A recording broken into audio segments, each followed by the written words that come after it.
श्रील प्रभुपाद जी का एक बड़ा तात्पर्य है। तो पहले श्रील उदाहरण ठाकुर के बारे में से लेंगे, क्योंकि प्रभुपाद जी भी बता रहे हैं कि वो इसी वंशज से हैं।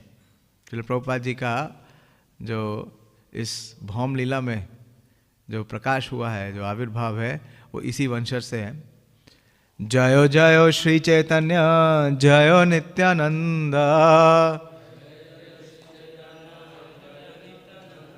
जय द्वैत चंद्र जय गौर भक्त वृंद,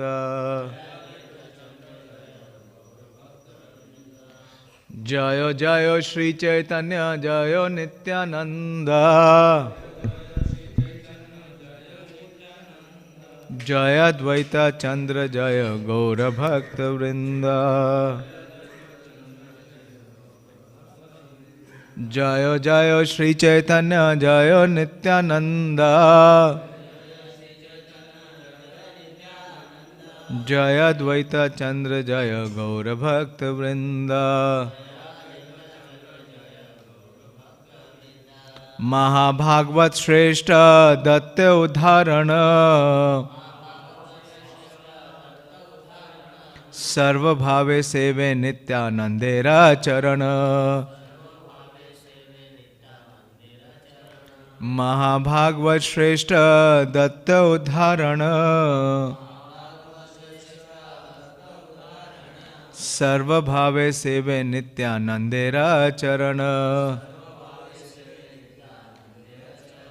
महाभागवत श्रेष्ठ दत्त उदाहरण, सर्वभावे सेवे नित्यानंदेरा चरण। बोले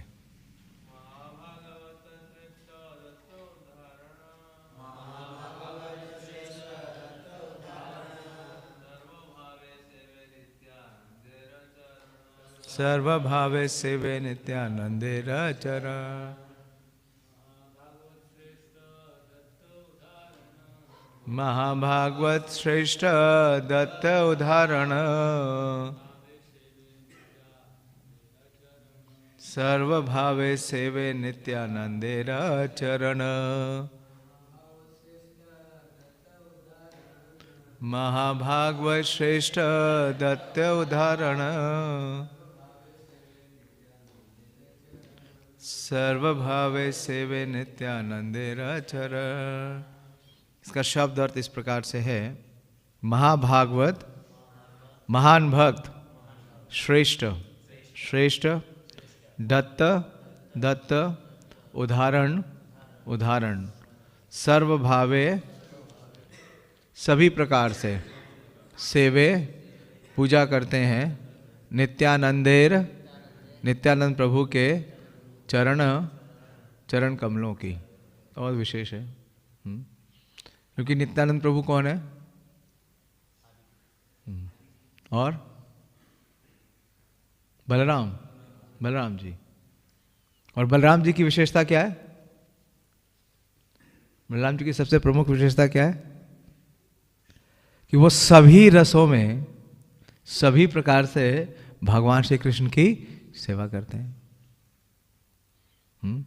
और सभी सेवकों में प्रमुख सेवक कौन है? नित्यानंद प्रभु।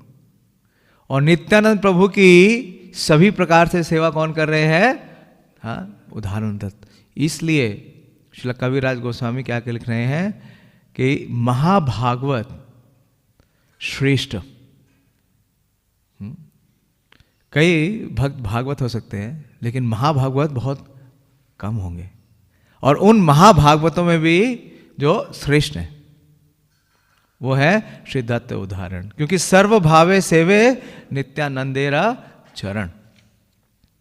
उसका अनुवाद श्रील प्रभुपाद जी के द्वारा, और उनका तात्पर्य लंबा तात्पर्य है, तो तात्पर्य डिस्कस करते चलेंगे साथ में, क्योंकि समय तो सीमित है। 12वें गोपालों में से 11वें गोपाल उदाहरण दत्त ठाकुर श्री नित्यानंद प्रभु के उन्नत भक्त थे। वे नित्यानंद प्रभु के चरण कमलों की सभी प्रकार से सेवा करते थे। बोलना चाहेंगे? 12 गोपालों में से 11वें गोपाल उदाहरण दत्त ठाकुर श्री नित्यानंद प्रभु के उन्नत भक्त थे। वे नित्यानंद प्रभु के चरण कमलों की सभी प्रकार से सेवा करते थे। प्रभुपाद जी ने लंबा तात्पर्य दिया है, काफ़ी कुछ प्रभुपाद जी ने बताया। विशेष रूप से प्रभुपाद जी ने अपने पूरे कुल के बारे में भी बताया है। प्रभुपाद जी इस तात्पर्य को शुरू करते हैं अपने गुरुदेव के। पहले हम मंगलाचरण कर लेते हैं क्योंकि लंबा तात्पर्य है। ओम अज्ञानतिमिरन्धस्य ज्ञानाञ्जनशलाकया चक्षुरुन्मीलितं येन तस्मै श्रीगुरवे नमः। श्रीचैतन्यमनोभीष्टं स्थापितं येन भूतले स्वयं रूप कदा मह्यं ददाति स्वपदान्तिकम्। वन्देऽहं श्रीगुरो श्रीयुतपदकमलं श्रीगुरून् वैष्णवांश्च श्रीरूपं साग्रजातं सहगण रघुनाथान्वितं तं सजीवं साद्वैतं सावधूतं परिजनसहितं कृष्णचैतन्यदेवं श्रीराधा कृष्णपादान् सहगण ललिता श्रीविशाखान्वितंश्च। हे कृष्ण करुणा सिंधु दीनबंधु जगतपते गोपेश गोपिका कांत राधा कांत नमोस्तुते। ताप्त कांचन गौरांगी राधे वृंदावनेश्वरी वृषभानुसुते देवी प्रणमामि हरिप्रिये। वाञ्छाकल्पतरुभ्यश्च कृपा सिन्धुभ्येव च पतितानां पावनेभ्यो वैष्णवेभ्यो नमो नमः। जय श्री कृष्ण चैतन्य प्रभु नित्यानंद श्री अद्वैत गदाधर शिवासादि गौर भक्त वृंद। हरे कृष्णा कृष्णा कृष्णा हरे हरे, हरे राम राम राम हरे हरे। नमो विष्णुपादाय कृष्णप्रेष्ठाय भूतले श्रीमते भक्ति वेदांत स्वामिनिति नामिने। नमस्ते सारस्वते देवे गौरवाणी प्रचारिणे निर्विशेष शून्यवादी पाश्चात्य देशतारिणे। चैतन्य महाप्रभु के जितने भी पार्षद हैं, चैतन्य महाप्रभु के नित्यानंद प्रभु के पार्षद, उनकी क्या विशेषता है, उनकी क्या विशेष योग्यता है, इसके बारे में जानने के लिए सबसे सही प्रमाण कौन सा है? चैतन्य महाप्रभु स्वयं। चैतन्य भागवत में चैतन्य महाप्रभु स्वयं वर्णन करते हैं। वो बोलते हैं गोपाल चपल को, जानते हैं गोपाल चपल? उसको क्या बोलते हैं महाप्रभु? ये वैष्णव नाम होए संसार पवित्र, ये वैष्णव नाम होए संसार पवित्र, ब्रह्मादि गायन यही वैष्णव चरित्र।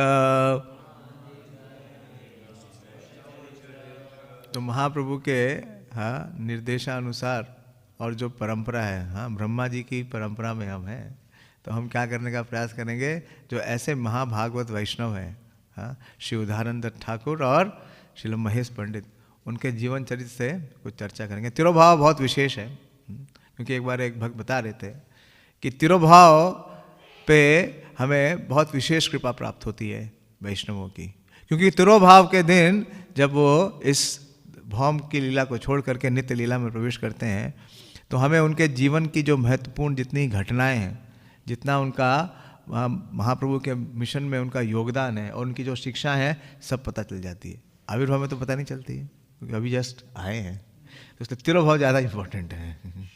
प्रभुपाद जी एक उसमें बोल रहे थे अपने लेक्चर में, मायापुर में ही बोल रहे थे कि the work place is more important then the birth place. और आगे बोलते हैं महाप्रभु कि ये वैष्णव भजिले अचिंत कृष्ण पाए,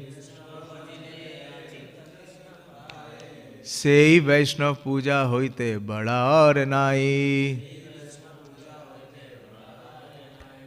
तो वैष्णवों की उपासना या पूजा करने की सबसे सही विधि क्या है? जो चैतन्य महाप्रभु कह रहे हैं कि उनका गुणगान करना, उनके जीवन चरित्र का चर्चा करना।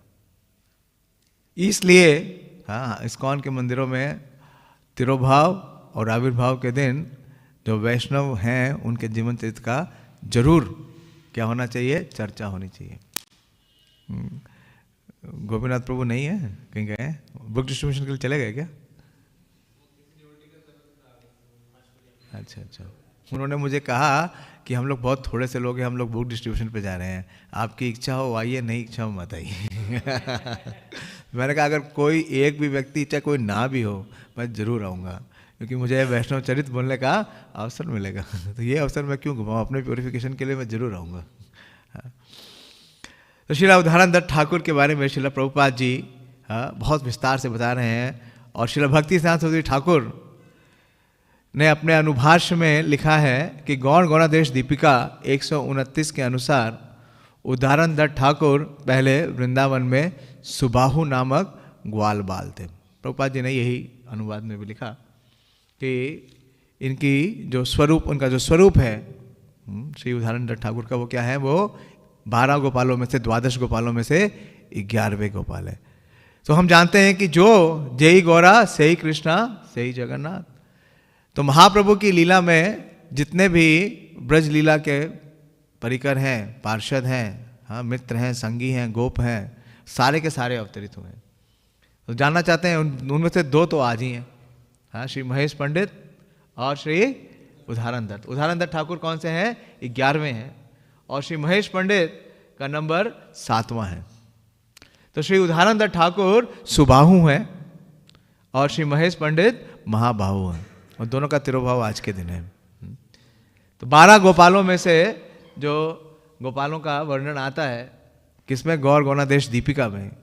उसमें ये वर्णन है कि जो ब्रज लीला में परिकर थे उनकी क्या आइडेंटिटी है चैतन्य लीला में। तो अभिराम ठाकुर जो हैं वही पर्सनैलिटी हैं, हाँ, जो श्रीधाम सखा हैं। श्रीधाम सखा किसके भ्राता हैं? श्रीमती राधा रानी के। और जो सुंदर ठाकुर हैं, पता नहीं आप में से कितने लोग जानते हैं सुंदर ठाकुर के बारे में, चैतन्य लीला में है, वो सुदामा सखा है। श्रीदामा और सुदामा। धनंजय पंडित ये वासुदामा है, वसुदामा। और गौरीदास पंडित कौन है? तो जानते हैं आप लोग, सुबल सखा है, सुबल सखा है। कमलाकर पिपलाई जो है वो महाबल है,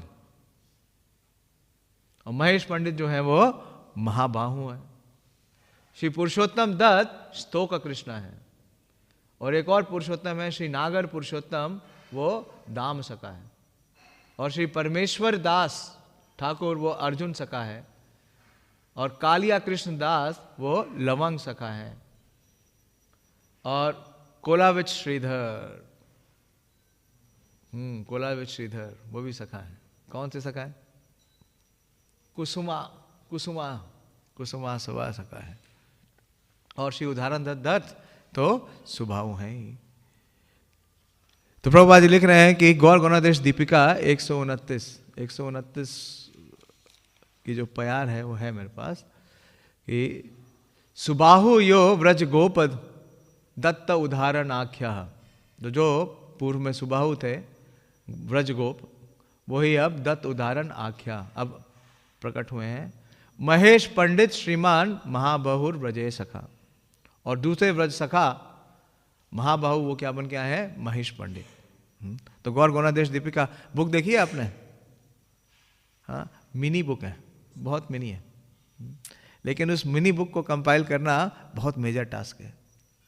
क्योंकि श्री कवि कर्णापुर लिखते हैं कि अगर पूरे विश्व में सबसे कठिन कोई कार्य है तो ये कार्य है कि आइडेंटिटी पता लगाना कि व्रज, हाँ, लीला में जो कृष्ण के पार्षद हैं वो गौर लीला में कौन है। प्रभुपाद जी कहते हैं इनके पहले स्वभाव, उनको पहले श्री उदाहरण दत्त कहते थे। ये सप्तग्राम के रहने वाले थे, जो हुगली जिले में त्रिशिभा स्टेशन के निकट सरस्वती नदी के तट पर स्थित है। तो इनका जो प्राकट्य है वो कहाँ पे हो रहा है? सप्तग्राम। चैतन्य लीला में सप्तग्राम बहुत ही, हाँ, महत्वपूर्ण है। आदि सप्तग्राम, बताइए क्यों महत्वपूर्ण है आदि सप्तग्राम? हाँ, क्योंकि ये जो सप्तग्राम है, आदि सप्तग्राम या सप्तग्राम, यहीं से शिला रघुनाथ दास गोस्वामी आए। 7 गांव हैं वहाँ पे। हाँ, प्रभुपाद जी यहाँ पे नाम दे रहे हैं कि उदाहरण ठाकुर के समय सप्तग्राम एक बहुत बड़ा नगर था, जिसके अंतर्गत वासुदेवपुर, बांसबेड़िया, कृष्णपुर, नित्यानंदपुर, शिवपुर, शंखनगर तथा सप्तग्राम आते थे। इसलिए इसका स्थान का नाम था आदि सप्तग्राम, क्योंकि उसके अंदर सप्तग्राम भी एक था। तो ये 7 प्लेसेस हैं। और रघुनाथ दास गोस्वामी कौन से स्थान से आए? कृष्णापुर। कृष्णापुर स्थान है जहाँ पे हिरण्य मजुमदार और श्री गोवर्धन मजुमदार रहते थे। और भी कई वैष्णव आए हैं वहाँ से। कालिया कृष्णदास वो भी वहीं से हैं।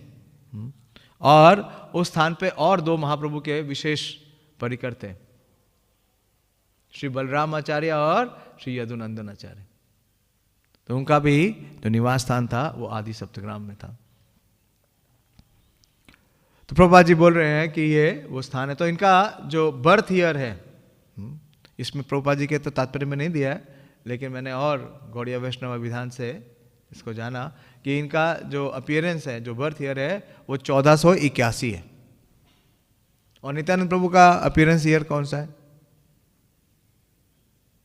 नित्यानंद प्रभु का, नित्यानंद प्रभु के पार्षद है ना? नहीं पता किसी को? हाँ, महाप्रभु का 1486। हाँ, उससे 12 वर्ष पूर्व, बिल्कुल सही, 1474। और कलकत्ता का विकास ब्रिटिश शासन के अंतर्गत प्रभावशाली व्यापारिक जाति विशेषता सुवर्ण वणिक जाति द्वारा किया गया, जो सप्तगाम से पूरे कलकत्ता में अपना व्यापार जमाने तथा घर बनाने आई थी। वे कलकत्ता के सप्तग्रामी व्यापारी जन कहलाते थे, जिनमें से अधिकांश लोग मलिक तथा सेल परिवारों के थे। तो ये बहुत विशेष सूचना है। तो आप देखिए प्रभुपाद जी पूरा इतिहास बता रहे हैं कि जो आज का जो क्या है कोलकाता, यानी कि और पूर्व में क्या नाम था? कलकत्ता। तो ये कलकत्ता सिटी जो विदेशी साम्राज्य था, जो ब्रिटिश साम्राज्य था, उसकी क्या थी? राजधानी। लेकिन उस सिटी को बनाया किन्होंने? ये ब्रिटिशर्स ने। कैसे बनाया? उससे पहले श्री राधानाथ स्वामी महाराज बता रहे थे कि कलकत्ता का नाम कलकत्ता नहीं था, वो नाम तो उन्हें ब्रिटिशर्स ने दिया। क्या नाम था जानते हैं? पहले काली घाट। काली घाट नाम था, काली घाट। हाँ, क्योंकि वहाँ पे काली मंदिर है, काली देवी की पूजा होती है। काली घाट, हाँ, काली घाट अभी भी नाम है, बिल्कुल सही कह रहे हैं आप, काली घाट अभी भी नाम है। लेकिन उस नाम को चेंज करके उन्होंने, तो उसके लिए पैसा चाहिए। कोई नई सिटी बनाएंगे तो क्या चाहिए? पैसा चाहिए। नया मंदिर बनाएंगे तो पैसा चाहिए। हाँ, डोनर्स चाहिए। हाँ, तो डोनर्स कौन बने? ये सारे सप्तग्राम के निवासी। और सप्तग्राम के जो निवासी हैं, ये इनकी एक विशेषता क्या है कि ये सुवर्ण वणिक जाति के हैं। सुवर्ण वणिक का मतलब ये है कि गोल्ड मर्चेंट। इनके पास सोना भी है और इनके पास धन भी है। तो जो ब्रिटिशर्स थे, उन्होंने इन सबको वहाँ आमंत्रित किया कि आप आइए। आने का मतलब है क्या? लाइए, धन लेके आइए और इस शहर को बसाइए।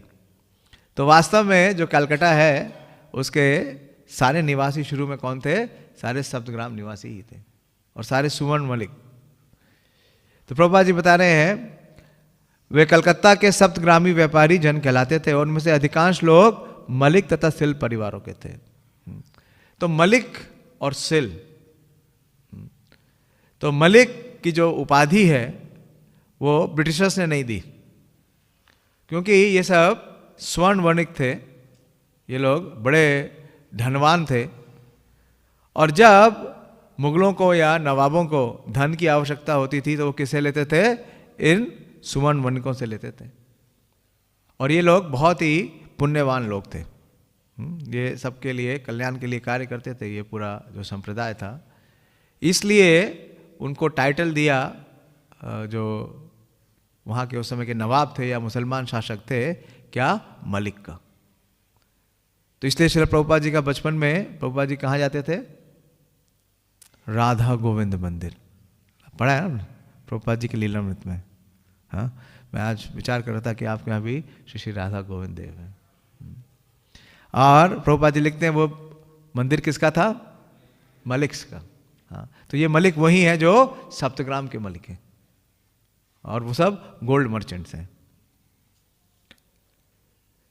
शिला उदाहरण ठाकुर की तरह आधे से ज्यादा कलकत्ता इसी जाति से संबंधित था। हमारा पैतृक परिवार भी इसी जिले और इसी जाति से था। प्रभुपाद जी क्या बोल रहे हैं कि उनका परिवार, उनके पिताजी का क्या नाम है? श्री गौर मोहन डे। और प्रभुपाद जी कहाँ से आते हैं?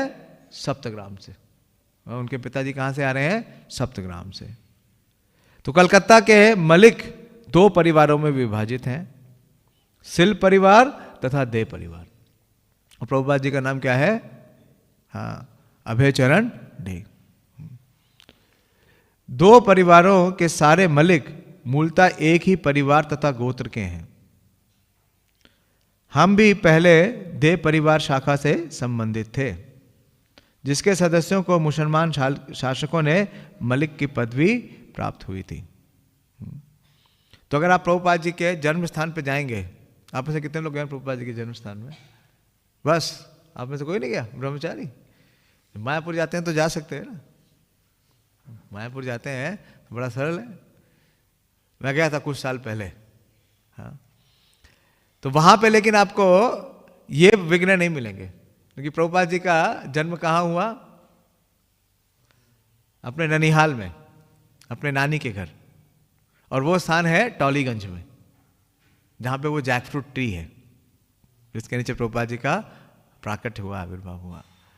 और उस स्थान के बगल में जो राधा कृष्ण का मंदिर है वो है मदन मोहन जी का मंदिर। बहुत सुंदर मंदिर है। तो हम दर्शन करने तो चाहते थे राधा गोविंद देव जी का, लेकिन जब प्रभुपाद जी के जन्म स्थान पे गए तो वहाँ समीप में कौन सा मंदिर था? राधा मदन मोहन जी का। और प्रभुपाद जी का भी, जब प्रभुपाद जी शिशु थे, हाँ, मुश्किल से कुछ दिनों के थे, तो सबसे पहले कौन सा दर्शन प्राप्त किया उन्होंने? राधा मदन मोहन जी का। और फिर बचपन में वो इसी जो मलिक परिवार का जो विग्रह है श्री राधा गोविंद देव जी का, उनका दर्शन करते थे। तो प्रभुपाद जी बोल रहे हैं कि हम भी पहले देव परिवार की शाखा से संबंधित थे, जिसके सदस्यों को मुगल शासकों ने मलिक की पदवी प्राप्त हुई है। चैतन्य भागवत अंतखंड अध्याय 5 में कहा गया है कि उदाहरण दत्त एक महान तथा उदार वैष्णव थे। जैसे ही प्यार आज आपने पढ़ी, बिल्कुल लगभग सेम सिमिलर प्यार श्री वृंदावन दास ठाकुर लिखते हैं। वो बोलते हैं, उदाहरण दत्त महा वैष्णव उदार, नित्यानंद सेवा यहाँ राधिकार। और वो नित्यानंद प्रभु की सेवा का अधिकार प्राप्त करके ही उनका आविर्भाव हुआ। और वो महावैष्णव है, उदार है। तो अगर आपको श्री उदाहरण दत्त ठाकुर के बारे में जानना है तो बहुत संक्षिप्त है चैतन्य चरितामृत में, तो केवल एक ही सिंगल प्यार है, और कुछ नहीं लिखा है, और कोई वर्णन नहीं है। अंतलीला में एक प्यार में थोड़ा सा और वर्णन आता है कि जब नित्यानंद प्रभु गए थे कहाँ? दही चिड़ा फेस्टिवल में। तो जब वो उस प्लेटफॉर्म पे चबूतरे पे बैठे थे, तो उनमें से जितने नित्यानंद प्रभु के पार्षद बैठे थे उनमें से उदाहरण दत्त ठाकुर भी थे। बस इतना ही वर्णन है। लेकिन श्री चैतन्य भागवत में थोड़ा ज़्यादा वर्णन है। अंतखंड अध्याय 5 कि उदाहरण दत्त एक महान तथा उदार वैष्णव थे। वह नित्यानंद प्रभु की पूजा करने का अधिकार लेके उत्पन्न हुए थे। यह भी कहा गया है कि नित्यानंद प्रभु खड़दा में कुछ साल तक रहने के बाद सप्तग्राम आए और वहाँ पर उदाहरण दत्त के मकान में ठहरे। तो ये बहुत विशेष है कि जब चैतन्य महाप्रभु ने संन्यास लिया और संन्यास लेने के बाद महाप्रभु चले गए जगन्नाथपुरी। और जगन्नाथपुरी जब महाप्रभु चले गए तो उनके सारे पार्षद उनका संग प्राप्त करने के लिए कहाँ आने लगे? सब पुरी आने लगे। तो महाप्रभु ने नित्यानंद प्रभु को बुलाया और क्या बोला कि नीलाचल ना आसीबे, आप नीलाचल मत आया करो। क्यों? क्योंकि आपको क्या करना है?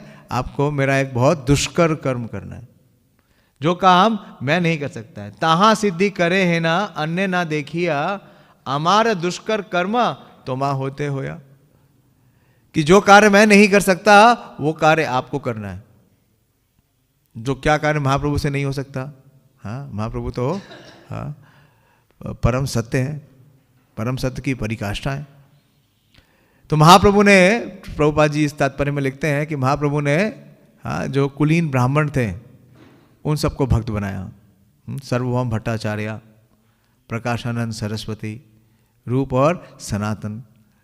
लेकिन नित्यानंद प्रभु ने क्या किया कि जितने भी पतित हैं, जो अधम हैं, जो नराधम हैं, उनको चैतन्य महाप्रभु की कृपा दी। तो जब वो वहां से चले, जब उनको भेज दिया गया, महाप्रभु ने कहा कि अब यहाँ मत आइएगा, श्री श्री राधा गोविंद देव जी की जय, श्री श्री सीताराम लक्ष्मण हनुमान की जय, श्री पंचतत्व की जय। तो वो पहले तो आते हैं पानीहाटी, पानीहाटी में मिलते हैं श्री राघव पंडित से, और फिर उसके बाद दही चूड़ा फेस्टिवल होता है, और उसके बाद वो चले जाते हैं खरदहा। खरदहा जो है, क्या बोलते हैं, खरदा ही बोलते हैं ना, खरदा। गए आप लोग खरदा? ट्रेन गए थे। मैं भी अभी तक खरदा नहीं गया हूँ, अगली बार इस बार ट्राई करेंगे। तो खरदा में नित्यानंद प्रभु ने अपना मुख्यालय बनाया, किसका? प्रचार का। और खरदा से प्रभुपाद जी लिख रहे हैं कि वो कहाँ पहुँचे? आदि सप्तग्राम। और उनके साथ उनके बहुत सारे पार्षद थे। जब वो आए पानीहाटी में तो वो रुके राघव पंडित जी के यहाँ, और फिर वहाँ से उनके साथ बहुत सारे उनके संगीगण थे। उनके संगीगण में श्री रामदास, अभिराम ठाकुर, गदाधर दास ठाकुर, पुरंदर पंडित, परमेश्वरी दास, रघुनाथ वैद्य। तो इस प्रकार से ज़्यादातर जितने ये द्वादश गोपाल हैं, ये सारे के सारे महाप्रभु की लीला में किसके पार्षद बने हैं? नित्यानंद प्रभु के पार्षद बने। और इन सब के साथ वो कहाँ पहुँचे? वो आदि सप्तग्राम पहुँचे। और आदि सप्तग्राम में भी किसके पास पहुँचे? श्री उदारनंद ठाकुर के पास पहुँचे। तो प्रभुपाद जी बता रहे हैं कि कुछ काल खरदहा में रहने के बाद नित्यानंद प्रभु सप्तग्राम गए। वहाँ पे वे उदाहरण दत्त के मकान में ठहरे। उदाहरण दत्त का संबंध जिस स्वर्ण वणिक जाति से था, वे वास्तव में वैष्णव जाति थी। इसके सदस्य साहूकार तथा स्वर्ण के व्यापारी थे। बहुत काल पूर्व बलाल सेन तथा सुवर्ण वणिक जाति में बहुत बड़े साहूकार गौरी सेन के कारण अनबन हो गई। बलाल सेन जानते हैं? बलाल डिंगी कहाँ पे है? मायापुर की परिक्रमा करते हैं हम। हाँ, तो वहाँ पे वो स्थान आता है। तो बलाल सेन की जो राज्य था, जब बलाल सेन राजा थे, तो वो क्या करते थे कि इन सुवर्ण मलिकों से उधार लेते थे और पैसा अपव्यय करते थे। तो जब इन लोगों ने देखा कि उनका पैसा वापस मिलने की संभावना नहीं है, क्योंकि राजा क्या कर रहा है, हाँ मतलब उसको पैसे को लुटा रहा है, तो उन्होंने देना बंद कर दिया। देना बंद कर दिया तो राजा ने क्या किया? इन्हें बहिष्कृत कर दिया। ये बता रहे हैं प्रभुपाद जी कि बलाल सेन गौरी सेन से उधार लेकर मनमाना खर्चा करते थे, इसलिए गौरी सेन ने धन देना बंद कर दिया। बलाल सेन ने इसके बदले स्वर्ण मणिकों को जाति से बहिष्कृत करने का षड्यंत्र बना लिया। तब से वे उच्च जाति अर्थात ब्राह्मण, क्षत्रिय तथा वैष्णव से बहिष्कृत कर दिए गए। किंतु श्रील नित्यानंद प्रभु की कृपा से स्वर्ण वणिक जाति फिर से ऊपर उठ गई। चैतन्य महाभागवत में कहा गया है कि यतेक वणिक कुल उदाहरण होइते पवित्र एला सीधा नाहिक इहाते। इसमें संदेह नहीं है कि सुवर्ण वणिक समाज के सारे सदस्य श्री नित्यानंद प्रभु द्वारा फिर से पवित्र बना दिए गए। इसका बहुत विस्तार से विवरण आता है श्री चैतन्य भागवत में कि वास्तव में देखिए जो सुवर्ण वर्ण वणिक थे वो सब क्या थे? बिजनेसमैन थे। आप लोग जा रहे हैं भगवत गीता के लिए बड़े बड़े बिजनेसमैनों के पास, हाँ, क्या उनका रिस्पॉन्स रहता है? हाँ, जितने भी बिजनेसमैन रहते हैं उनकी बड़ी प्रीति होती है किससे? धन से। उनकी आसक्ति होती है धन में, और वो धन देना चाहते हैं? धन में नहीं देना चाहते हैं। तो भक्तिसिद्धांत सरस्वती ठाकुर लिखते हैं कि जितने भी ये सुवर्ण वर्ण के ये व्यापारी वर्ग था, इसको भक्तिसिद्धांत सरस्वती ठाकुर अपने अनुभाष्य में लिखते हैं, they were uneducated fools absorbed in wealth and their hearts were polluted. दूषित था, हाँ, हा धनम, हा जन्म, हा सुंदरी। श्रीमद् भागवतम में कहा गया है कि नेहायत कर्म धर्माय ना वैराग्य कल्पते ना तीर्थ पदे सेवाय जीवन अपि मृतो ही सा। कि जिसके जीवन में जो उसने धन का उपार्जन किया है, कर्म किया है, किसके लिए? धर्म के लिए नहीं किया है। धर्म के ऊपर उस धन को व्यय करने के लिए नहीं किया है। नेहायत कर्म धर्माय ना वैराग्य कल्पते, और उसके कर्म से क्या नहीं उत्पन्न हो रहा है? वैराग। और ना ही उसकी तीर्थों में जाने की इच्छा हो रही है, तो ऐसा व्यक्ति जीवन अपि मृतो ही सा। तो ये सारे सुवर्ण वर्ण वणिक जितने थे उदाहरण दत्त ठाकुर के पूर्व में उनकी ये स्थिति थी। और जब श्री उदाहरण दत्त ठाकुर का आविर्भाव हुआ तो क्योंकि वो इतने शुद्ध थे और वो अधिकार लेके आए थे नित्यानंद प्रभु की सेवा करने के लिए, इसलिए नित्यानंद प्रभु सप्तग्राम में उनके प्रेम में आए। और क्योंकि वहाँ पे नित्यानंद प्रभु का आगमन हुआ और उन्होंने उदाहरण दत्त जी की सेवा स्वीकार की, उदाहरण दत्त ठाकुर ने क्या किया कि उदाहरण दत्त ठाकुर ने नित्यानंद प्रभु जहाँ रहेंगे वहाँ क्या होगा? कीर्तन, उच्च स्वर में कीर्तन। और कैसा कीर्तन?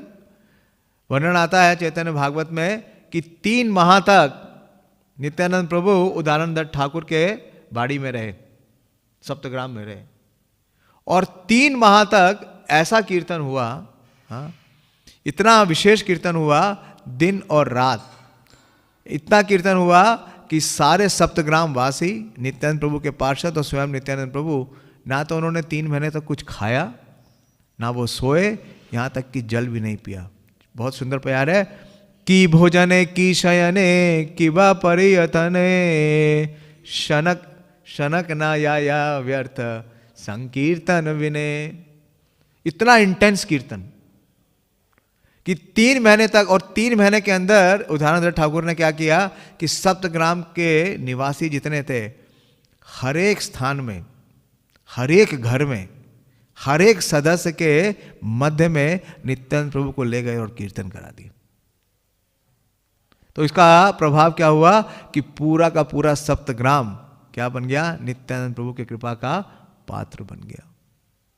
उसी प्रकार से है जब जैसे कि चैतन्य महाप्रभु श्रील श्रीवास पंडित से इतने प्रसन्न थे कि उन्होंने क्या कहा कि श्रीवास, तुम्हारे परिवार के सदस्य तो क्या, तुम्हारे परिवार में जो कुत्ते और बिल्ली है उन्हें भी प्रेम प्राप्त होगा। चैतन्य भागवत में इसका वर्णन आता है। तो उसी प्रकार से श्री उदाहरण दत्त ठाकुर की सेवा भावना की वजह से जो सुवर्ण वर्ण के जितने मलिक थे, वही नहीं, सप्तग्राम के एक एक निवासी को नित्यानंद प्रभु का प्रेम प्राप्त हुआ। इसलिए श्री उदाहरण दत्त ठाकुर का एक और नाम है, आचार्य बोलते हैं परम परम पतित पावन। देखिए, महाप्रभु ने अधमों को प्रेम देने के लिए किसे नियोजित किया? नित्यानंद प्रभु को। और नित्यानंद प्रभु ने जो अधमों में भी वो अधम है, जो जिनको कहते हैं नराधम, हाँ, उन पे कृपा कैसे की नित्यानंद प्रभु ने? अपने पार्षदों के माध्यम से। इसलिए श्री कृष्णदास कविराज गोस्वामी बोल रहे हैं कि महाभागवतों में जो श्रेष्ठ हैं वो है उदाहरण तक। ऐसे ही श्री प्रभुपाद जी कहाँ गए? बाउरी स्ट्रीट में। और बाउरी स्ट्रीट में जो सबसे अधम, सबसे पतित हैं, उनको क्या कर दिया? पतित से पावन कर दिया। तो श्री उदाहरण दत्त ठाकुर का एक नाम है परम परम पतित पावन। और इस प्रकार से पूरे जितने सुवर्ण वर्ण मलिक जितने सप्तग्राम वासी हैं, सप्तग्रामे सभी वाणी करे घरे घरे आपने नित्यानंद कीर्तन विहारे वानिक सबार कृष्ण भजन देखिते मने चमत्कार पाया सकल जगते। तो इस प्रकार से हर एक घर में हर एक सदस्य को नित्यानंद प्रभु की कृपा दी। तो इसमें संदेह नहीं है कि सुवर्ण वणिक समाज के सारे सदस्य श्री नित्यानंद प्रभु द्वारा फिर से पवित्र बना दिए गए। सप्तग्राम में अभी भी श्री चैतन्य महाप्रभु का षड्भुजी विग्रह है। तो वहां पे सप्तग्राम में श्री उदाहरण दत्त ठाकुर का विग्रह था, जिसमें चैतन्य महाप्रभु का षड्भुज फॉर्म है। जिसकी पूजा उदाहरण दत्त ठाकुर स्वयं करते थे। श्री चैतन्य महाप्रभु के दाएं नित्यानंद प्रभु और बाएं गदाधर प्रभु का विग्रह है। इसके अतिरिक्त राधा गोविंद मूर्ति, क्या बात है। अगर आप सप्तग्राम में जाएंगे, कहाँ पे, श्री उदाहरण दत्त ठाकुर के श्रीपाठ में, तो आपको क्या मिलेगा, श्री राधा गोविंद देव जी का भी श्री विग्रह अभी भी है। सप्तग्राम गए आप लोग से कोई? नहीं, जा सकते हैं आपकी बार, अगर मायापुर जाएंगे ना। हाँ, तो ये स्थान मेरे भी नहीं देखे हैं। पिछली बार कई स्थान कवर किए थे, लेकिन ये स्थान नहीं कवर हुआ है। पास में ही है, ज़्यादा दूर नहीं है सप्तग्राम। हाँ, कलकत्ता के पास ही है, कलकत्ता से। हाँ हाँ, बर्धमान और कलकत्ता के बीच में है। राधा गोविंद की मूर्ति है और शालिग्राम शिला भी है। वहाँ पे वास्तव में 12 शालिग्राम शिला है और सिंहासन के बीच में श्री उदाहरण दत्त ठाकुर की छवि है। अब मंदिर के सामने एक बड़ा सा हाल है और इसके सामने माधवी लता का पौधा लगा। ये बड़ा विशेष है, माधवी लता, जानते हैं इसका? हाँ, क्या सिग्निफिकेंस है? तो कई लीलाएं हुई उस स्थान पे, जहाँ भी महाप्रभु के पार्षद हैं, नित्यानंद प्रभु के पार्षद हैं, वहाँ पे लीला तो होगी। तो जब नित्यानंद प्रभु सबको प्रेम दे रहे थे, तो महाप्रभु नित्यानंद प्रभु का प्रेम तो इतना विशेष है कि जो भी सुनता था, जो भी देखता था, उसे प्रेम प्राप्त होता था। तो वहाँ पे उस समय कई सारे यवन भी थे, मुस्लिम्स। उनमें से एक जो यवन है, उसने नित्यानंद प्रभु का नृत्य देख लिया और नित्यानंद प्रभु का नृत्य देखा तो उसके आंखों से अविरल अश्रुओं की धारा बहने लगी। ये एक ब्राह्मण ने देखा और उसके हृदय में ये भावना हुई कि देखो, हाँ, कि नित्यानंद प्रभु की कितनी कृपा है कि एक जो यवन है उसे भी प्रेम प्राप्त हुआ, लेकिन मेरे हृदय में कोई परिवर्तन नहीं हुआ। इस प्रकार से वो विचार कर रहा था, उसे भी नित्यानंद प्रभु की कृपा प्राप्त हुई। लेकिन वहां पे एक और ब्राह्मण था जो कि श्री उदाहरण दत्त ठाकुर से बहुत द्वेष करता था। द्वेष करता था क्या? उन्हें बहुत नीची जाति का समझता था, क्योंकि अभी बताया कि जो राजा थे उन्होंने उन्हें बहिष्कृत कर दिया। तो ना तो तीनों जो उच्च वर्ण हैं, ना तो ब्राह्मण में, ना क्षत्रिय में और ना ही वैश्य में समझते थे। किस में समझते थे? कि शूद्र हैं। तो वहां पे जो वो ब्राह्मण था, उस ब्राह्मण के लिए प्रसाद का वितरण हो रहा था। नित्यानंद प्रभु जब नृत्य करेंगे तो उसके बाद क्या होगा? प्रसाद का वितरण होगा। तो जब उसे प्रसाद दिया गया तो उसने स्वीकार करने से मना कर दिया, क्योंकि कहां से आ रहा है? उदाहरण दत्त ठाकुर के यहाँ से। तो बोला मैं स्वीकार नहीं कर सकता।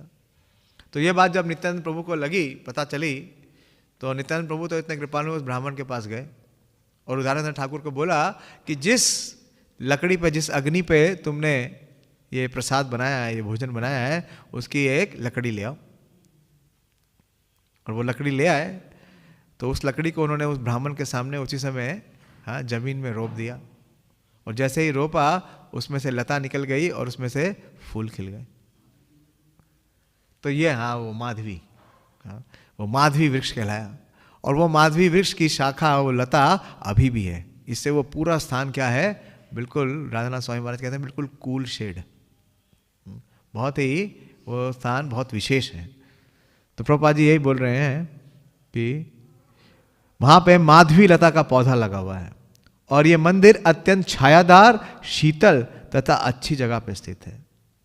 सन 1967 में जब हम अमेरिका से लौटे, तब इस मंदिर के कार्यकारिणी सदस्यों ने यहाँ हमें बुलाया और इस तरह हम अपने कुछ अमेरिकी शिष्यों सहित इस मंदिर को देखने का अवसर प्राप्त हुआ। तो जरूर जाना चाहिए। अपने पहले बाल्यकाल में हमने अपने माता पिता के साथ इस मंदिर का दर्शन किया था। तो देखिए, प्रभुपाद जी बता रहे हैं कि बचपन से वो कहाँ आते थे? इस सप्तग्राम के इस स्थान पे, क्योंकि सुवर्ण वणिक जाति के सारे लोग उदाहरण दत्त ठाकुर के इस मंदिर में विशेष रुचि दिखलाते हैं। श्रील भक्ति सिद्धांत सरस्वती ठाकुर अपने अनुभाष्य में लिखते हैं कि 1283 शकाब्द, यानी कि 1876 में निताई दास नामक एक बाबा जी ने इस मंदिर के लिए 12 बीघे लगभग 4 एकड़ भूमि दान में दी।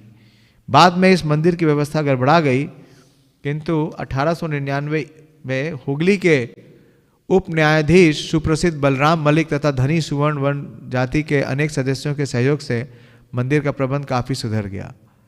अभी 50 वर्ष भी नहीं हुए हैं, उदाहरण दत्त ठाकुर के परिवार के एक सदस्य जगमोहन दत्त ने मंदिर में उदाहरण दत्त ठाकुर के काष्ठ का विग्रह स्थापित किया था, किंतु वह मूर्ति अब वहाँ नहीं है।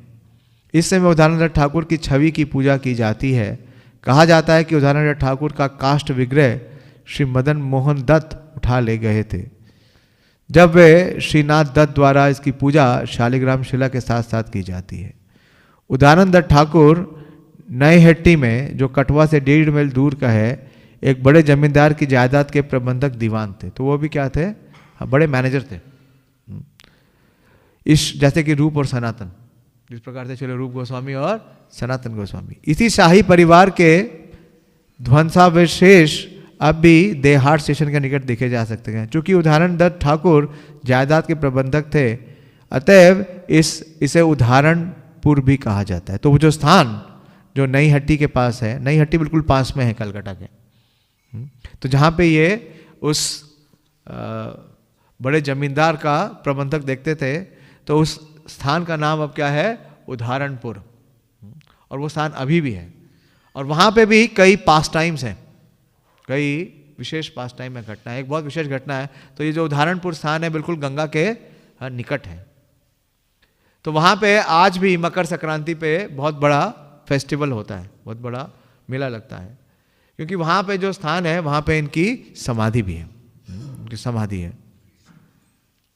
और वहाँ पे ये भजन करते थे। हाँ, इनकी पुष्प समाधि है, इसकी पुष्प समाधि है। और उस जगह का नाम है सखी अकरा, सखी अकरा। तो जब उदाहरण दत्त ठाकुर वहाँ पे थे, तो उदाहरण ठाकुर क्योंकि गृहस्थ थे, इनका गृहस्थ जीवन था, प्रभुपाद जी इसका वर्णन कर रहे हैं। तो वहाँ पे एक चूड़ी बेचने वाला व्यक्ति था, वो घूम घूम करके चूड़ी बेचता था। उसकी चूड़ी बहुत विशेष थी।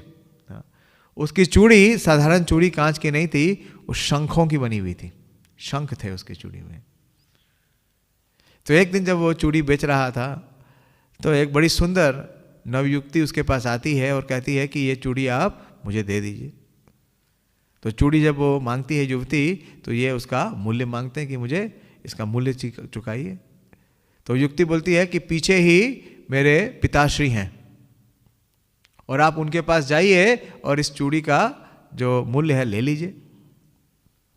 तो वो व्यापारी बोलता है कि ऐसे कैसे दे देंगे? वो बोले नहीं, आप उनको बताइएगा कि उनकी पुत्री आई थी और अगर आपकी बात को वो स्वीकार ना करें तो उन्हें बताइएगा कि उनकी जो अलमीरा है उसमें 5 गोल्ड कॉइन्स रखे हैं मैंने, उनमें से कोई एक आपको दे देंगे। तो वो चूड़ी वाला ये इतना सुनता है तो चूड़ी दे के चल जाता है आगे। और उदाहरण दत्त ठाकुर के पास आते हैं और बोलते हैं कि आपकी पुत्री आई थी और वो मुझसे वो चूड़ियाँ ले गई हैं, शंख चूड़ी ले गए, तो उसका मूल्य चुकाइए। प्रभुपाद जी लिखते हैं कि चूंकि उदाहरण दत्त ठाकुर जायदाद के प्रबंध, अतः उस उदाहरण कहते हैं उदाहरण दत्त ठाकुर ने निताई गौर के विग्रह की स्थापना की। बाद में उन्हें जमींदार श्री उदाहरण दत्त ठाकुर आजीवन गृहस्थ बने रहे। उनके पिता का नाम श्रीकर दत्त था, माता का नाम भद्रावती था और पुत्र का नाम श्रीनिवास दत्त था। तो उदाहरण ठाकुर ने कहा कि मेरी तो पुत्री है ही नहीं, तो पुत्री आके चूड़ी कहाँ से ले गई? हाँ, तुम झूठ बोल रहे हो। तो बोला नहीं, मैं झूठ नहीं बोल रहा हूँ। और आपकी जो पुत्री था उसने बताया कि आपकी अलमीरा में क्या है? 5 स्वर्ण मुद्राएं, तो आप जाके देख लीजिए है या नहीं। उदाहरण ठाकुर जाते हैं तो देखते हैं 5 स्वर्ण मुद्राएं हैं। तो बड़े ही आश्चर्यचकित हो गए, बोले कि अच्छा ठीक है, मुझे उस स्थान पे ले चलो जहाँ तुम मेरी पुत्री से मिले थे। तो वो स्थान क्या था? वो लेके आए तो वो गंगा का तट था। तो बोले यहाँ तो कोई है ही नहीं, तुम झूठ बोल रहे हो। तो वो जो व्यापारी था वो विलाप करने लगा और बोलने लगा कि अगर मैं सच बोल रहा हूँ और अगर मैंने चूड़ी दी है तो वो चूड़ी और वो युवती उपस्थित हो जाए। और कुछ ही समय में क्या देखते हैं कि गंगा से 2 सुंदर हाथ ऊपर आते हैं जिसमें वो दोनों चूड़ियाँ पड़ी हुई थी। तो वो युवती और कोई नहीं, स्वयं गंगा देवी थी। इतने विशेष हैं श्री उदाहरण दत्त ठाकुर। जीवन चरित्र तो बहुत विशेष है, लेकिन समय समाप्त हो रहा है। थोड़ा सा मैं श्री महेश पंडित जी के बारे में भी बोलूँगा। क्योंकि आज उनका भी तिरुभाव है। तो उनके बारे में प्यार आती है, वो भी बताया गया है कि नित्यानंद प्रभु और महाप्रभु दोनों के ही पार्षद हैं। नित्यानंद प्रभु और महाप्रभु दोनों के पार्षद हैं। इसका विवरण पास में है।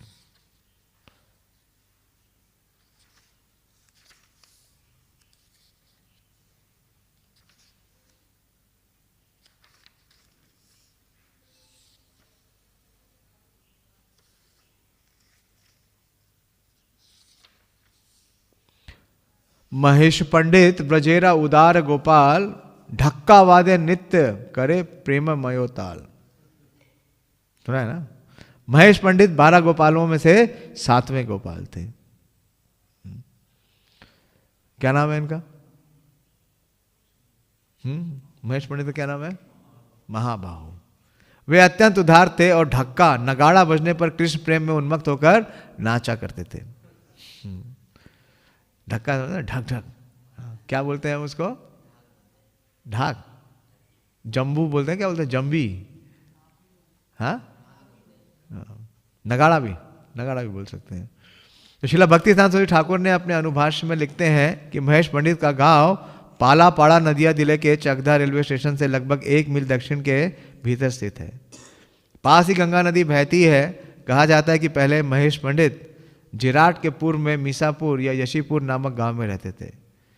अब मसीपुर गंगा तट के पट में डूब गया तो वहां के विग्रहों को पालापाड़ा गांव लाया गया, जो बेलेडांगा, बोरियाग्राम, सुख सागर, चंदूड़े तथा मानसा पोता नामक गांव के बीच बसा है।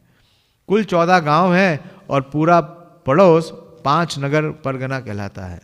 कहा जाता है कि महेश पंडित पानीहाटी में नित्यानंद प्रभु द्वारा संपन्न समारोह में सम्मिलित थे। दोनों सम्मिलित थे, नित्यानंद प्रभु के साथ महेश पंडित भी थे और उदानंद ठाकुर भी थे। इस समारोह में नरोत्तम दास ठाकुर भी सम्मिलित हुए थे। नरोत्तम दास ठाकुर कब सम्मिलित हुए? कि जब नरोत्तम दास ठाकुर तो बाद में आए, तो बहुत उनका आविर्भाव बाद में हुआ। तो जब नरोत्तम दास ठाकुर आए खरदा में, तो वो किससे मिले? उस समय नित्यानंद प्रभु तो अप्रकट हो गए थे, तो वो मिले श्री महेश पंडित से। उसका वर्णन भक्ति रत्नाकर में आता है। नरोत्तम दास महेश पंडित ने इस अवसर पर उन्हें देखा था। महेश पंडित के मंदिर में गौर नित्यानंद, श्री गोपीनाथ, श्री मदन मोहन, राधा गोविंद, वाह, यहाँ भी राधा गोविंद है। इनके विग्रह कौन से हैं? श्री गोविंद, गोपीनाथ, मदन मोहन, और इसके साथ साथ गौर निताई और 12 शालिग्राम शिला भी हैं। तो श्री महेश पंडित का विशेष जो सबसे बड़ा योगदान क्या है कि वो बड़े ही भाव उन्मुक्त होकर के नित्यानंद प्रभु के साथ नृत्य करते थे और सब जगह उनके साथ प्रचार में जाते थे। नित्यानंद प्रभु और महेश पंडित का नृत्य देख के सारे लोग कृष्ण भक्त बन जाते थे। तो बहुत विशेष योगदान है श्री महेश पंडित और श्री उदानंद ठाकुर का। कहने को तो बहुत है। 2 साल पहले मैंने दिल्ली में क्लास दी थी, मुझे पता नहीं, उसी के नोट्स देख रहा हूँ। उस समय तो मैंने 45 मिनट में सारा कवर कर लिया था लेकिन ये परपोर्ट नहीं लिया था जो आज लिया, वो रह गया था, इसलिए मैंने ये आज परपोर्ट लिया। हाँ, तो बहुत बहुत धन्यवाद। बुक डिस्ट्रीब्यूशन का समय है। हाँ, तो देखिए इन ग्रंथों में कितना विशेष है। इन सारे प्रभुपाद जी के ग्रंथों में हाँ कृष्ण प्रेम है।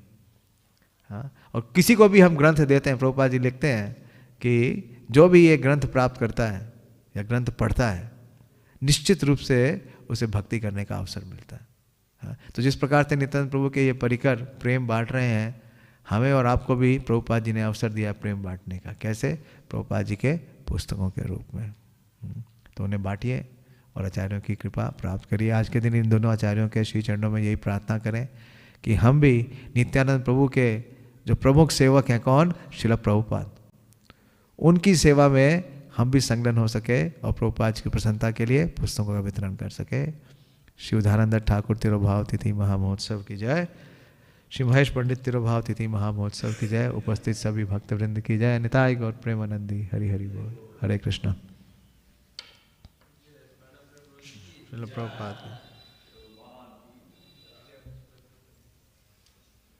बोला है, कुछ बोलना है, कोई अनाउंसमेंट है?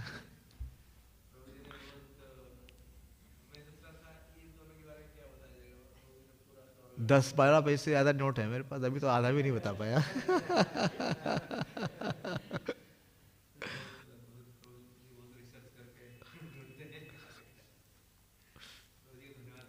हरे कृष्णा, मेरा आपका धन्यवाद। हरे कृष्णा कृष्णा कृष्णा कृष्णा हरे हरे, हरे राम। ऑफलाइन एक पास टाइम बताओ, महेश पंडित जी तो बहुत ही विशेष है। जब श्रील जय पताका स्वामी महाराज को प्रभुपाद जी ने मनोनीत किया कि I have given you the kingdom of God and you develop it, तो वो कई स्थानों का उन्होंने खोज किया, कई चैतन्य महाप्रभु की जो लीला स्थलियाँ हैं उसे प्रकाशित किया श्री जय पताका स्वामी महाराज ने। तो वो इस स्थान पे भी गए जो कि महेश पंडित जी का श्रीपाठ है, उसका नाम क्या है, पालापाड़ा, पालापाड़ा। तो उस इन सब विग्रहों का दर्शन भी किया। तो वहाँ पे एक बड़ा युवक था, केवल 20-25 साल का युवक था, जो वहाँ का पुजारी था, अकेले सेवा कर रहा था। और जब उनको, उस पुजारी को जय पताका स्वामी महाराज ने श्रील प्रभुपाद जी के बारे में बताया, किस प्रकार से प्रभुपाद जी ने नित्यानंद प्रभु और महाप्रभु का जो संदेश है पूरे विश्व में फैला दिया, और उनको देख के बड़ा वो आश्चर्यचकित हुआ, क्योंकि वो विदेशी थे। तो वो व्यक्ति ने अपने गुरु के बारे में बताया। उस ब्रह्मचारी का नाम था केशव प्रिय, और बोले जो मेरे गुरु हैं उनका नाम था कृष्ण प्रेम। वो सेकेंड वर्ल्ड वॉर में शामिल थे, वो प्लेन उड़ा रहे थे, ब्रिटिश थे, नॉट इंडिया, अमेरिकन थे, अमेरिकन थे। और हिमालय के ऊपर से उनका बॉम्बर जा रहा था, और उन्हें कृष्ण के दर्शन हुए, भगवान श्री कृष्ण का साक्षात दर्शन हुआ। तो क्या हुआ, जब भगवान का दर्शन हो गया, उनका प्लेन तो क्रैश हो गया, हिट हो गया, लेकिन वो बच गए। और हिमालय से उतर के वो कहाँ पहुंचे, कृष्ण को ढूंढते ढूंढते वृंदावन। और वृंदावन में उन्होंने राधा रमन गोस्वामी से दीक्षा ली, उनका नाम हो गया कृष्ण प्रेमदास। और उस ब्रह्मचारी ने बताया कि आपके जो गुरुदेव के गुरु हैं श्रील भक्ति सिद्धांत सूत्री ठाकुर, उनसे मेरे गुरुदेव मिले हुए हैं, और वो इतने दक्ष थे कि वो भक्ति सिद्धांत सूत्री ठाकुर से संस्कृत में वार्तालाप करते थे। तो ये बात जब जय पताका स्वामी में बहुत बड़ी कन्वर्सेशन, जरूर पढ़िएगा, 1976 हैदराबाद में, डेट बता देता हूँ मैं, हाँ 1976 हैदराबाद में। तो जय पताका महाराज ने कहा, तो प्रभुपाद ने कहा yes there was one mister Nixon. Prabhupada को इतना सब कुछ स्मरण था। He used to speak with my Guru Maharaj in Sanskrit, and he was American body. He used to live somewhere near Almora, Himalaya के पास ही अल्मोड़ा। हाँ, तो और फिर वो जो शिष्य था उनका, क्या नाम है, केशव प्रेम, उसने कहा कि ये मंदिर मैं आपको दे देता हूँ, और ये सारे विग्रह जो महेश पंडित जी के हैं आपको सौंपता हूँ। तो प्रभुपाद जी ने कहा तुरंत ले लो, तुरंत ले लो। और फिर प्रभुपाद जी कई चर्चा करें, फिर प्रभुपाद जी बोलते हैं कि हम क्या करेंगे, अंधा पंगु न्याय, जानते हैं अंधा पंगु न्याय, कि अमेरिकन के पास क्या है, पैसा, और भारत के पास क्या है, स्पिरिचुअल कल्चर। तो बोले दोनों का कॉम्बिनेशन मिलेगा तो परफेक्शन हो सकता है। तो बहुत विशेष है। तो वो स्थान भी अब मुझे पता नहीं अभी मेंटेन कर रहे हैं या नहीं, प्रभुपाद जी की इच्छा थी कि वो स्थान भी रहे। और प्रभुपाद जी 1977 में, जब प्रभुपाद जी बहुत अस्वस्थ थे, जब प्रभुपाद जी जा रहे थे मायापुर से, तो उन्हें, जैसे प्रभुपाद जी ने बताया, उदाहरण दत्त ठाकुर के वंशजों ने बुलाया, ऐसे ही महेश पंडित जी के जो प्रभुपाद जी के बारे में पता चल गया, जब प्रभुपाद जी मायापुर आए 1977 में, तो प्रभुपाद जी को बुलाया गया। प्रभुपाद जी की तबीयत बहुत खराब थी उस समय, लेकिन प्रभुपाद जी उसके बाद भी श्री महेश पंडित जी के श्रीपाठ में इन विग्रहों का दर्शन करने गए, उस स्थान को देखने के लिए गए। तो बहुत अच्छी कन्वर्सेशन है प्रभुपाद जी की। दूसरी कन्वर्सेशन है हरीशौरी प्रभु से। तो हरीशौरी प्रभु उनको मना कर रहे हैं कि आपकी अभी ऐसी स्थिति नहीं है कि आप जाएं। तो बोल रहे नहीं, ऐसा कैसे हो सकता है कि मैं नहीं जाऊं। और प्रभुपाद जी का आपने देखा है कि जब प्रभुपाद जी मायापुर जाते थे, तो प्रभुपाद जी बीच में एक आम के बगीचे में रुकते हैं और वहाँ पे प्रसाद लेते हैं। तो ये वही स्थान है, वही स्थान है। ठीक है, अभी चलेंगे आपकी बात। हरे कृष्णा। अरे हो गया यार, महेश पंडित प्रभु की जय, हाँ, शिवधानंद ठाकुर की जय, शिल प्रभुपाद की जय।